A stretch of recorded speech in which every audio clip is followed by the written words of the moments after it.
બધાને ખબર હશે કે ગુજરાતની અંદર જે આમ અંબાજી ભાદરવી પૂનમમાં બધા ભક્તો જાય ચાલતા, એ રીતના ભાઈ ઉત્તર પ્રદેશમાં છીએ આપણે પણ અંબાજી ચાલતા થઈને જ આવ્યા છીએ અને કેદારનાથ જઈ રહ્યા છીએ. અને ઉત્તર પ્રદેશની અંદર છે ને ભાઈ સૌથી વધારે મતલબ હરિયાણા, પંજાબ, યુપી કઈથી લગભગ ભારતભરમાંથી શ્રદ્ધાળુઓ શ્રાવણ આવે ને એટલે હરિદ્વાર પહોંચી જાય અને હરિદ્વારથી જળ ભરીને મહાદેવને ચડાવવા લઈ જાય, કોઈ પોતાના માતા પિતાને ચડાવવા લઈ જાય. એ રીતના ભાઈ જળ ભરીને બધા છે ને જતા હોય.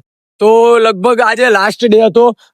અત્યારે તો રોડ આપને ખાલી જોવા મળે છે, પણ 24 કલાક પહેલા જો મારા જોડે વિડીયો હશે તો હું અપલોડ આમાં કરીશ કે 24 કલાક પહેલા છે ને એટલું બધું ભીડ હતું, એટલી બધી પબ્લિક હતી કે આ રોડ પર છે ને ચાલવાની જગ્યા ના મળે. અત્યારે પણ તમે જોઈ શકો છો કે ભગવા દેખાય છે દરેક લગભગ બાઇક પર. તો એવું છે. બાકી આપણી ગુજરાતથી કેદારનાથની 2200 કિલોમીટરની યાત્રામાં લગભગ 8 તીર્થ સ્થળોના આપણે દર્શન કરી લીધા છે. ગુજરાતથી શામળાજી, અંબાજી, ઓમબન્ના, રામદેવરા, કરણી માતા, સાલાસર બાલાજી, જીણ માતા, ખાટુ શ્યામ. હવે આપણે પહોંચશું હરિદ્વાર. હાલ આપણે મેરઠમાં છીએ.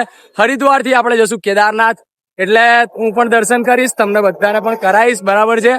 તો બન્યા રહેજો. કમેન્ટ સેક્શનમાં લખી નાખજો હર હર મહાદેવ, જય શ્રી કેદાર.